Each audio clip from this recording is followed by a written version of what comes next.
Good morning, guys. Good morning. Good morning, Maria. Good morning, Selma. Yeah, what's up, man? Good morning, Christina. How are you guys doing? Just waiting for Jay to jump on and then we'll get into it, guys. Here he goes. What's up? What's up, Jay? We are live and alive. Live and alive. Oh, they come in this morning. I'm just trying to connect my camera. I can't find my China button. G. What's going on, China G? How we doing? Good morning to everybody. Good morning, yeah. What's been going on, see? Um, you know, just taking one day at a time, that's how it's always been. Um, yeah, it's just trying to get things back to normal. You're what? Sorry, trying to get things back to normal. You are you talking Yeah, about like from the damage and stuff? yeah, Oh, okay, I've got you. yep. Oh, I can hear you. I can hear you moving around, bro. yeah, I'm trying to get my charger. I wasn't able to find it for a second there. For my camera dying. Man, let me tell you this: the subway. It's crazy. Subway season just started. Crazy Mm, subway season started because when the weather gets colder, a lot of people who spend a lot of time outside, sometimes they're homeless, sometimes they just don't want to go to wherever. Maybe they don't want to go home or whatever. Maybe they just whatever. They don't have a place to go, especially when it's cold. And sometimes they don't even have a place to sleep. mm, So you get a lot of people who sleep on the subway. Yeah, I take the subway really early in the morning, so those people are still on the subway sleeping. yeah. Um, so sometimes they're sprawled out on the whole seat, laying down, shoes off, um, stuff like that. But you see more and more people during the morning. Mhm, So this guy comes in for the first person that came in. They usually pass through the doors, right? The subway doors. So the first person came in. When I say the subway doors, like the car doors, there's like, when each car is connected with the door. Yeah. So the first person comes in, he got food all over his face, which I'm sure he got from the trash. And it's like he has one barefoot, one sock, and I can't. Don't nobody can understand what he's saying because he has a really heavy accent, and mhm. his food just flying out of his mouth as he's talking. He's like, and he has like 30 cents in his hand, and he keeps shaking his hand. So I'm assuming he's asking people for money, right? Mhm. So he's just like splatting food out of his mouth. So I'm like, I don't. First of all, I don't sit in the subway, like rarely ever. Not just because I like to stand, as you know, I'm a standing. As you know, all these lives, most of them I'm standing, but not just because of that. I also don't because I always got to be ready. You never know what's gonna happen. You got to stay ready. You know what I mean? Somebody does something or like wants to attack you or something like that. You have to like I don't like to sit and have somebody have the advantage of standing over me. So I just stand up but now because I'm standing up, I'm literally like in the line of this guy might the food might fly out of his mouth and hit me. So so so I'm just like, oh man. So he stops and he stands beside me. So at least I'm not in the line of fire anymore while he's Mm. talking. And then you see like a couple people just kind of leave and go the other way. Um, so that was the first one, and then he just went to the next car. Most of the time, this is harmless, but you just always have to be ready. Whenever you're in a big city or anything like that, you just always got to be ready. So then we got like a little while later, a younger guy, maybe in his 20s. He comes in again through the car, right? And then he comes in and he's dressed in all black and he's shadow boxing. So he's dressed in all black. He stumbles in and grabs the pole beside me, and he's like, "Sorry," and he starts shadow boxing out of nowhere, like in the middle of the subway, with like it's people standing there. What the heck? So So I'm like, oh great. Um, I was like, is it? What's this guy's trying to size me up? So he's going like this. I got my camera working. He's going like in the subway. So I'm standing there, probably like this close to him, right? Mm. And he asked me for the time, which I've been asked for the time before when somebody tried to rob me or do something. So he asked me for the time. But guess what? My Apple Watch is dead. So I told him, I was like, I don't got the time.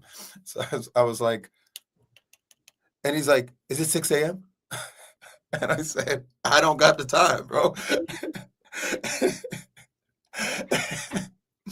And then he starts doing stretches, like holding the pole, stretch, stretch. I guess he could have been going to a class and he just awesome. Could have been going to like a boxing class or something. But yeah, so that's the subway stories. The subways are hot when the weather is cold. That's a good one. But it seems like the subway's always hot in New York though. Like you always see the weirdest stuff. That's true and false. First of all, the New York transit systems, well, specifically the subway system, it's very, very, it's huge. There's so many lines. Like by my place, there's 11 subway lines, right? So Mm. like there's so many subway lines that if you're gonna say like, oh, I see this happen often, it doesn't happen often. It's just way too many lines. And take it from somebody who takes a subway every day, multiple times a day, because I go to the gym, then I go to work, and sometimes I go out after work to meet people. So I take the subway multiple trips a day. Um, I I would say there are some things that happen, but not nearly as much as you'll see on like social media and stuff like that. Yeah, for sure. Not as much as you would think. The subway is relatively safe, but you also still have to be smart. Mm-hmm. Yeah. True. Like All right. that video we saw, Jay. Remember when with the lady that the guy set her on fire? You know, I don't know if that happened here or if that happened in Chicago. Mm. Because the other day I was listening to a live, and it was like a debating live, and that was brought up because apparently the person was not like they were a foreigner that was here illegally, and then the guy was saying the woman that was debating him was like just like in Chicago when the foreigner guy set the woman on fire, the illegal immigrant set the woman on fire. Um, so yeah, I mean, I don't know if it was here. I could double check, but I just remember seeing the video real quick and then seeing the officers, and I thought it was NYPD officers. So I don't know if that Mm. was here or Chicago. If you guys know in the chat, let me know. Well, good morning to everybody in the chat. It's good to see everybody here. OG Yaya, what's up? Good to see the conversations with Jay. What's up? Codex, what's up? Who else we got in here? Selma, what's up? Maria, what's up? Christina, how you doing? Who else we got in here? China G. Who else we got in here? Nurse Bay. Nurse Bay. Good morning to all of you guys. Good morning to all of you guys. Um, Give me one second. I just want to close my office door because I feel like I'm speaking loud, and we started a little bit late. So there's actually people coming into the office right now. There we go. This morning I was reading a book called 12 Rules for Life. And I do want to actually touch on this book a few times next week or the week after. Not 12 Rules for Life, sorry. 12-week year. The 12-week year. And the reason why is because this is like goal setting season. And I think that this would be a good book for you guys to review or at least just watch some of these lives when I'm talking about this because it is exactly how it sounds. A 12-week year. It's all about taking your year's goals and doing them in 3 months. And it sounds crazy, but one of the first quotes in the book is if you did everything you were capable of, you would astound yourself or something like that. And I think that we're capable of way more, but the law, forgot what the law is called, but there's this law that basically says that human beings will complete the task in the time allotted. So if you give yourself an hour to do something, you'll probably do it in the last 15 minutes of that hour, when really it only would have taken 15 minutes. We're like special when it comes to procrastinating. I don't know how we're that special. I don't know if there's another um, living being on earth that procrastinates. Like, you know what I mean? Every other being just gets to it. The cheetah just jumps and runs. Like, the only reason why it's waiting, it's not procrastinating, it's waiting for its moment. But maybe that's what we're doing too, right? We're waiting for the right moment to do the dishes, to load the dishwasher. Or but no, really great book. Um, and I'm not going to get too much into it today, because I actually noticed that I was like, this note that I have here that I started, the first date I put here is August 2022. So I actually have been reading this book for 3 years. I think I've read it twice, and so this is my third time in 3 years. Um, and I want to create a cohesive note out of this, because I've been writing a lot about the book for all this time, and then I want to put it out so that people could download it if they want. Like, if they want to download like a PDF, maybe we could put like a link and then they could download it. So I won't get too much into it today, but there is a few things that I did want to get into, just to start in the beginning of this book, before I get into the five principles. There are, sorry, five disciplines. There are three principles according to this book. There are three principles: accountability, commitment, and greatness in the moment. And what those principles essentially mean is, accountability means you got to start, right? You got to hold yourself accountable to actually start, because knowledge isn't the problem, execution is the problem. We all know what to do, but we don't always execute on what to do, right? So you got to start. That's you holding yourself accountable, or somebody else also holding you accountable to start. Then we've got commitment. That is the staying and sticking with it, right? So you might start to do the task, start to um, let's just say, start to change your diet. Okay, maybe you want to cut out soda out of your diet. So you've held yourself accountable to start. But in order to continue the no soda, you're going to have to commit to it, and that's the longevity. And nothing really happens without that consistency. I've coached hundreds of people over the years, and I can't tell you how many times it just came down to, it's not that you don't know how to do it, it's not that you won't do it, it's that you won't stay with it. You won't stick with it long enough to see something happen, to make something happen, right? Yesterday, one of my agents signed a listing, and it's her first listing. I was speaking to her about it yesterday evening, and she's been trying to get this for like 5 months, and has not nothing has happened. But she is usually in the office just a little bit after me, and she'll leave a little bit before me. And I'm usually in the office from like 7:15 to 7:15. So my point is that she's been working at it 8 to 10 hours every day, and it took her 5 months to get what she knew she could get. But it was the commitment. But a lot of people, they won't stick around that long. I think it was Angela Duckworth that said, she wrote the book Grit. I think it was her, but I remember it was a lady that said this. The lady said, "You may be able to be better than me, you may be able to beat me, but you'll never last longer than me. You'll never be more consistent. I'm willing to do this until the end, right? You're never going to last longer than me, and that's where I win, because most people who are better than me, and most people who are able to beat me, and most people who have done this before, maybe even have more experience than I do, um, they aren't willing to do it as long and stick to the process. All right. Now, of course, is there a time that you have to say, you know what, this is probably not the right way to do this, or is this what I want, stuff like that? Of course. But that's few and far between. Most of the time, you already know this is good for you.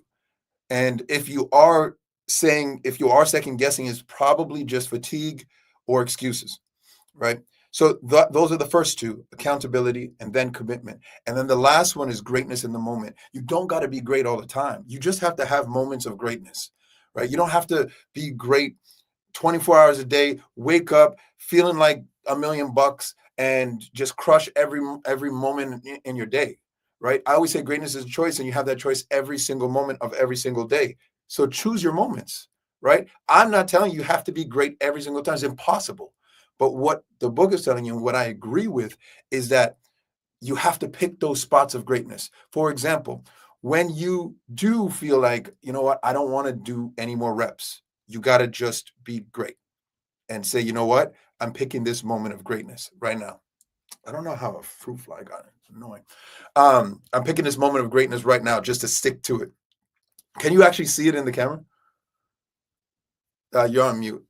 No, Um, no, no, I can't see it in okay. the camera. Yeah. Like, yeah, yesterday, I was leaving the office at the same time as my COO, and we were in the elevator together, and we were walking the same direction. So we were just talking, and he was like, "What do you got planned for the rest of your evening?" Because I was telling him I was tired in our meeting earlier today. He's like, "You look tired." I was like, "Yeah, I am," and I'm like, "Oh, I'm going to the gym." He's like, "What?" I said, "Look, man, I committed to it." He's like, "What? Why don't you just go home and sleep?" And I said, "Because if I build that habit of that direction, it's going to become sorry. If I build, yeah, if I build that habit in that direction, it's going to become regular. That I say, you know what, today I'm tired." Um, and so I said, "Look, you know me, I just show up. So I'll get there. I'll try to do what I could do. And if I can't do it, then I won't." I got there. I did 9 exercises, played basketball, and went around the track upstairs. So I just needed to show up. And yes, I was tired, but once I got there, I was like, okay, I'm good. Right. So my point is, I chose the moment of greatness, or I could have just chilled and went home and had the rest of my day. Right. So it's just about choosing those moments of greatness, because I could tell you in our meeting, the reason why he asked me, like, are you okay? You're good, is because I wasn't great in that moment. Right. So it's just about choosing your spots, and then say, you know what, this is one of those moments I got to be great right here. Mm. I Yeah. get I feel like whenever you'd have those moments where you're saying you're tired and stuff like that, and you say, "Oh, I'm just gonna go to the gym." You're thinking about what would Kobe do? Well, You're Kobe trying to Kobe channel was one of Kobe. the Kobe was one of the best in choosing his moments of greatness on the basketball court, right? Like Kobe might not have a good shooting night, and then all of a sudden, in the fourth quarter, when it's time to win, he's hitting every shot, including the game winner, right? He chooses his moments of greatness, and I think that's really important. And I think that's also important to not put pressure on ourselves to always be superhuman, because we should never be superhuman, right? We can get superhuman results with consistency, choosing our spots in greatness, and deciding to start, right? Those are three principles. We'll get superhuman results, but we aren't superhuman ourselves, right? I always tell people, if you based on my results, you would think that I'm like a machine, or as what's his name used to call me, a cyborg. You know what I'm talking about? Yeah, yeah, Marcel. Yeah. Um, so, um, anyways, facts and good morning. Um, there were a couple of things. Speaking of just like goals and 12-week year and stuff like that. I was I heard this interview of Damon Dash on the Breakfast Club, and he had said that this documentary was never going to come out. Right, this Puff documentary that 50 Cent, I think, had creative control over, that was done by Netflix. It was said that it was never going to come out. Dame Dash has said that, I think, like a couple months ago. I think it was in September, as a matter of fact. And obviously it came out. But now it might be grand opening, grand closing. Because guess what? Puff sent them a cease and desist. Mm. Did you hear about that? Um, Actually, I no, I didn't. But I'm not surprised that it happened. It should The happen. the angle the angle that he's took, though, is an interesting angle. The angle he took, I'm not gonna. You guys can Google it. And there's a statement. I don't want to bore you guys and read it. I would if it was the evening time, but it's the morning. You guys got stuff to do. Um, but The angle he took is the footage that was used was stolen footage. You didn't have the right to use it. You didn't have the right to take it, and it shouldn't be in there because they were his own videos. So he has videos there of him talking to his lawyers, preparing for, I guess, actually his arrest, essentially, right? His indictment. Um, he has video of him in the car, like visiting people and then having private conversations. And according to the cease and desist that I read yesterday, he has been recording himself since he was 19 so he can create his own documentary. Mm. So this was all supposed to be footage that was not supposed to be released to the public. It was stolen because apparently, from what I heard, the rumor is that one of his original videographers wasn't able to make it for one or a few of the filming days. And that guy said, but I can send I don't know, another guy that works for him. Like that's happened to me many times, right? Where my videographer or my photographer wasn't able to make it, but they're like, you know what? But I got C here for you. I'm gonna send C, and he's gonna take care of you. Um, but the loophole is my contract wasn't with C; it was with J, right? So they're saying that that's a loophole because we could take it from. So C sold the footage, obviously. Mm. Well, allegedly, I should say. Um, and then so that's a loophole. But if that person is a representative of that company or something, then the contract is also with the company. So I'm not sure. I know that being at the trial, Puff is very diligent in his contracts. A lot of stuff is bulletproof. He That's why he has never been behind his taxes. You never heard of anything business related with this guy. You've never heard of anything because he's a really, really incredible business person. So that's why when certain things happen in trials, like, well, that you seem smarter than that.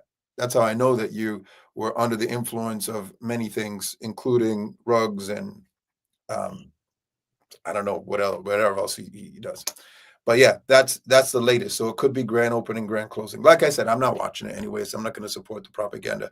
Um, I'm not going to do all that. Speaking of propaganda, um, you heard about the Elon Musk Twitter thing? Yeah. I heard Tell the people what it is then.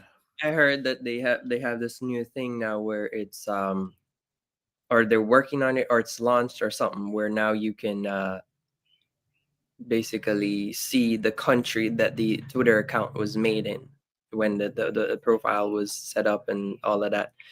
Where they're where it's being operated from, I think too. Oh, I don't know that one, but yeah, that's interesting. So yeah, I feel like a lot of companies or even people who make a living off of that stuff, is gonna it will Well, do you know affect them. But why he did that though? I was reading something that says something about bots, something to do with like eliminating, helping people to identify bot profiles and stuff like that. Well, that too, like it's because there's so much propaganda being spread on social media online, right? So because of that, for example, let's say there's a Twitter page that has, I don't know, a million followers, okay? Mhm, And they are giving news, I don't know, news from Washington D.C., mhm, political news from Washington D.C., for example, right? And they have everything Washington D.C. and they say they're from Washington D.C. and all this stuff. And you were to find out that that account was created in India and is operating in South Africa. Yet they have all this stuff about Washington D.C. and talking about politics. mhm, That account now is a propaganda account. You know that somebody hired somebody to go and create all of this news, whether real news or fake news, doesn't matter, whether it's true or false, but there's an agenda here and it loses credibility. It loses total credibility because you now know what do you this is whether it's true or false, this is somebody trying to put a bunch of stuff out there to actually to control people, essentially, right? Yeah, yeah, that's pretty interesting. I feel like it should be that way. I bet you there's a lot of LeBron James accounts like that. I feel like it should be that way though. I feel like people do have a right to see where the account it was made or Yeah, where it's because from. I want to know that you're actually incredible and you're not just like doing a bunch of stuff. Like you're not just hired by somebody, right, to push a narrative out Mhm. into the world. Yeah, because I feel like if you're operating an account that's in based in India, for example, and you're talking about the American government and stuff that are portrayed to be what is currently happening and portrayed to be a reliable source, I'm gonna feel more inclined not to, follow that page because it's like, all right, what do you really know? You're You're not operating American. out of You don't India. live in America. You really have Yeah. nothing to do with America. You're doing a job that somebody hired you to do so that they could push a narrative that they want to push. Mm. So I do think it's a good thing. Now, what's the flip side of that is people are saying that's invasion of privacy laws. Like what if that person didn't want to be like you did they didn't want you to know that they lived in Australia, right? Doesn't matter. What if it's not propaganda? They just have a regular channel Mm. just talking about hoops or talking about food and Mm. they just want to be anonymous and they're talking about food now and that person's from I don't know Australia like I said. Maybe they didn't want people to know that. Maybe it It had should nothing to do matter. with an Why would agenda. they? They just didn't want. They just wanted to be private. They Well, didn't, if you think, and it's if it shows where you're operating. Sorry to cut you off, but just to finish my point, if it shows where you're operating the account from currently, that means they know you're also there in Australia. I don't want you to know what country I'm at. yeah, but if you think about it, you're saying just to be private, but I don't think it's really that simple. I feel like there's always if somebody don't want you to know what country they're operating out of or the account was made, they're thinking about more than that. It's not just privacy. So I don't. if I that's don't the agree. case, then I don't agree. you don't agree? I No, I because think feel about like it. it should have been something that was implemented from a long time ago. If So, there's let's stick with Australia. If mm, there's a person from Australia that visited New York one time and just fell in love with New York pizza, for example. Okay, had 3 giant slices of pizza over the holiday weekend in a row. Yo, I'm not talking about little like we ordered. I'm talking about when you buy a slice and it's just supposed to have one slice. You buy a single slice mm. and they cut it in half and there's 2 of it. I had 3 of those. Um, New York pizza is flat though, so. yeah, I get you. But what I'm saying, no, I'm just telling you because I don't eat pizza like that. Mm. But let's say that guy did that. He went out, he had these 3 slices of pizza. He's like, I love this pizza. And then he went back to Australia because he was only on vacation, right?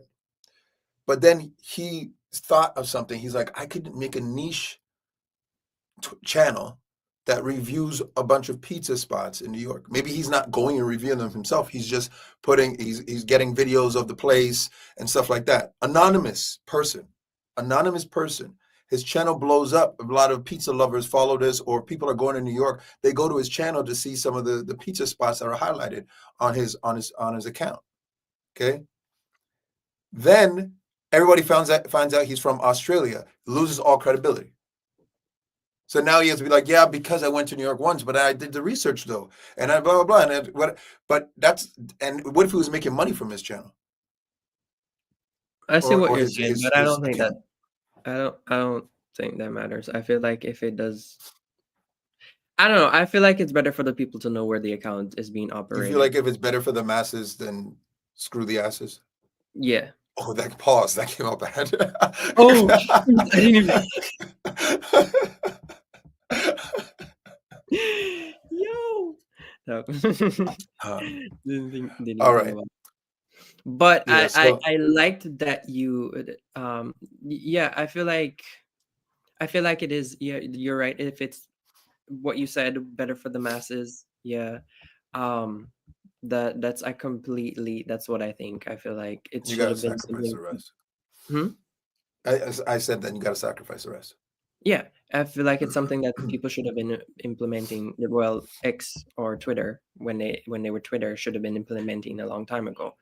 That way, people would have been eased into it, and or would have already had expectation. Especially now, we've been in this age where everybody's making money off of social media, and people are quitting their jobs to make money off of social media, and or to start become influencers. Everybody wants to be influencer. Even my brother, he's a TikToker now, and he's in his 40s. you know And my client's son is 14 and he wants to be a YouTuber. yeah. Do you see how, which like, yeah, go ahead. yeah, which brings me to my next thing, what I wanted to talk about, which is what is Australia doing right now, and Oh, they're speaking of talking about. Australia and Yeah, social media. yeah. um they on the 10th of December, they will be implementing this whole technology, which and passing this law which bans all uh, children under 16 from using social media at all. I have a video where the Minister of Communication talking about, if you want me to play it, Jay. Yeah, sure. Just like a short TikTok. Give me a second. Australia will become the first country in the world to ban under 16s from having social media accounts. With one law, we can protect Generation Alpha from being sucked into purgatory by predatory algorithms described by the man who created the feature as behavioural cocaine. Teenage addiction was not a bug, it was a design feature. And on 10 December, there are going to be withdrawal symptoms. Teenagers will be upset. Some will fight to get back on, some will manage to find their way around the tech and keep their accounts. But I truly believe the short-term discomfort will be worth the long-term benefits. This law is world-leading, and countries around the world are taking our lead. Denmark, Greece, Romania, France, New Zealand, Malaysia, the European Commission have all signalled intent to introduce a minimum age for social media. American social psychologist and author of the book The Anxious Generation, Jonathan Haidt, said, Australia's law, our law, is by far the most important single piece of legislation ever enacted on planet Earth to protect children in the internet age. 7 out of 10 kids are suffering or witnessing harm online in Australia as we speak.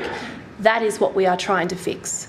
And yes, it will be difficult. We don't shy away from the fact this is a rough transition. But like I said, every single parent who has talked to me about this since I've been the Minister for Communications has said, thank you, do not back down, and thank you for being the bad guy. Thank you for allowing me not to be the bad guy. Thank you for allowing me to say, this is against the law. The government has made this law. So I asked them to draw strength. They asked them to ask their child to write to me, if that would be of any assistance. I do video messages to transmit this message, whatever it takes. But I do not for a second think that this isn't worth doing. Just not via Facebook Messenger. Yeah. So what are your thoughts Three about that? things real quick.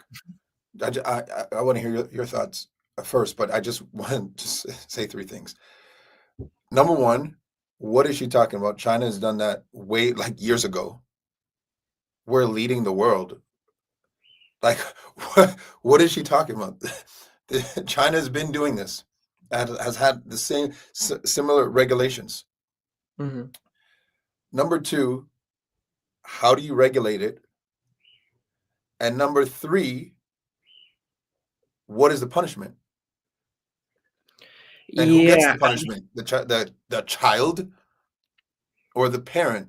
And what if the child doesn't have parents, like, present? Like, it sounds like an interesting idea. I was just wondering those three things. But go ahead. What are your thoughts? I feel like it is important for them to do, and it's a good step in the right direction. Even if it's not fully, if it's not fully enforced, kind of like jaywalking, where it's not really, people still do it every day. I feel like because I've been seeing these videos too on social media where it's like, parents taking their tablets from their kids, their 2-year-olds or 5-year-olds, and they're throwing tantrums, literally like they're having seizures, Jay, because they've grown so reliant on those devices.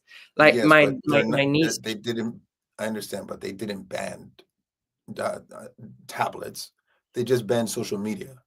Yeah, Tablets but are the used. social media A is the content. 3-year-old doesn't have a Social. I tablet. Sorry, know, a but Instagram account. Well, I actually, know, some but do. yeah, but social media is kind of is the same thing, because my niece, she gives her 2-year-old son her Instagram, and he like just scrolls through and like watch stuff, or even on TikTok. So yeah, but I get what you're saying at the same time, like they don't have their own accounts and whatever, but I feel like that still will affect it in some way. um I I like that they said that other countries are following it. What you said about China was interesting as well. I did not know that, but I also think China didn't allow it to get that far where it was becoming where they even had to implement regulations. They just never allowed it to happen. No, You they know what I had mean? regulations. I think the first regulation that they had was 14-year-olds couldn't be online past like 7 o'clock at night, or like something like that, Mm, 6 in the evening. Like 14 and under, you weren't even allowed online, let mhm. alone social media stuff. Um, I'm just wondering because you know what else is banned? TikTok. What did we Mm. just watch that on?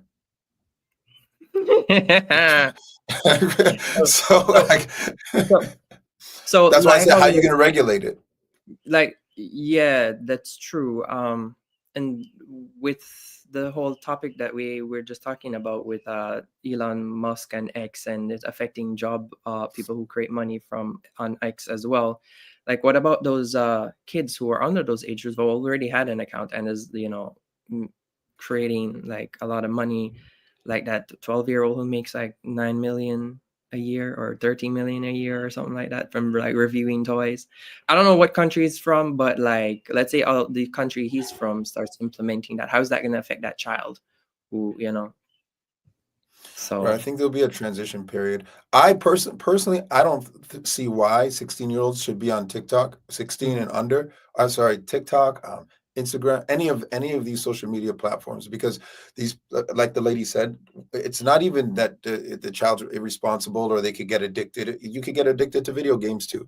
I'm pretty sure I was when I was a kid, and so that's not what I think the issue is. The issue is the algorithm is taking the mind of the child, and children are so impressionable, and the mhm. algorithm is shaping it the way it wants to, right, and putting things in front of their face and stuff like that, so it could shape the mind of somebody else's kid.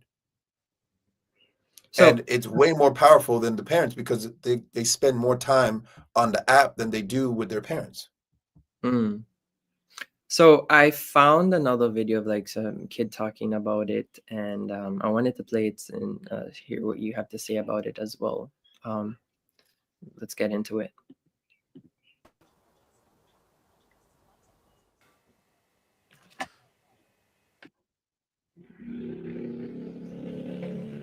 I believe that as a young Australian, we we as a whole will have our constitutional right taken away from us, and we will also be invisible with this ban. We won't be able to share our views or opinions, and we won't be able to hear others' views and opinions, political or just about anything. Instead of cutting kids off from social media because we're not the problem, we should be cutting off the bad things about social media, the online bullies, the predators, and the explicit content.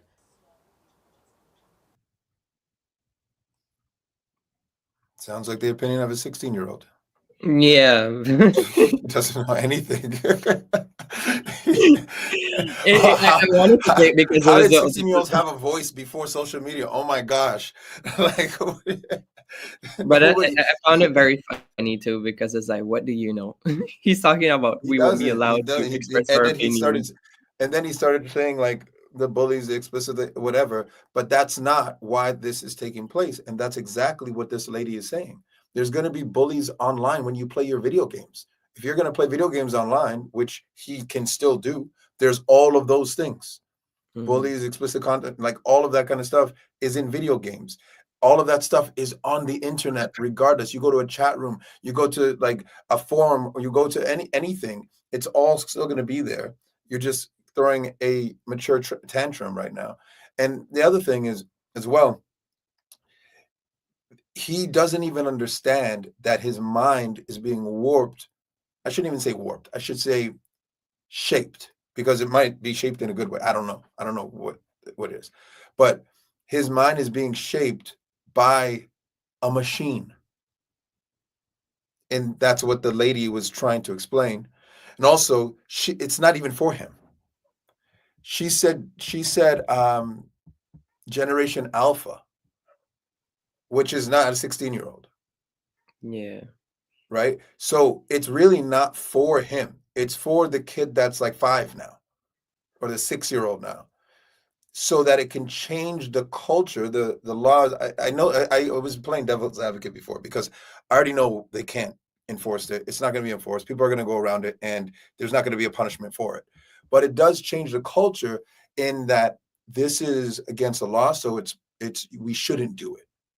And if I Well, am doing it, I'm doing something wrong. So it changes the culture moving forward to say that this is not okay. Yeah. For the People will think generation coming up, it's not for him.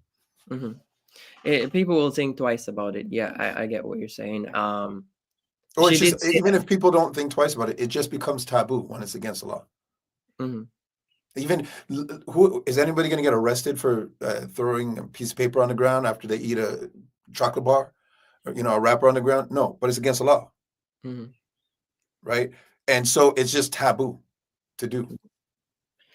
Yeah, she did say that people will find a way around it and stuff like that, but it is like basically what I said, the right step in the right direction. So it's interesting. I don't 100% know how that will affect current people, but I do think it will be positive for the next generation. Yeah, absolutely. Look, man, we've been on here for 45 minutes, and I am exactly 15 minutes late for my meeting. So it started at 8:30, but I have a 15 minutes grace period that's built into all my meetings. I appreciate everybody being on today. Thank you, C, for you being on and present today. And we probably will be on tomorrow, but tomorrow is it's a Christmas party tomorrow. So I have some stuff to do in the morning. I'm going to try my best to be on, even if I could only be on audio and I can't set up my camera and stuff. All right, guys, I appreciate you guys. Go and be great. Greatness is a choice. You make that choice every moment of every day. And I will see you guys in the next one. Peace.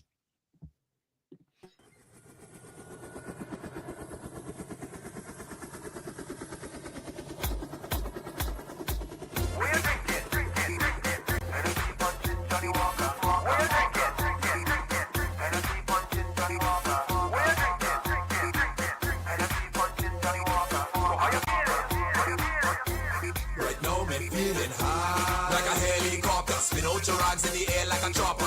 Hennessy punching Johnny Walker. Somebody tell the police they just can't stop us. Like a helicopter. Spin out your rags in the air like a chopper.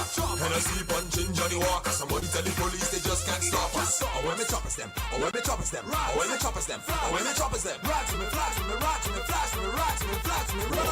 Yo, spin your rags in the air like a chopper. Wave your rags like a helicopter. Spin out your rags in the air like a chopper. Round and round like a helicopter.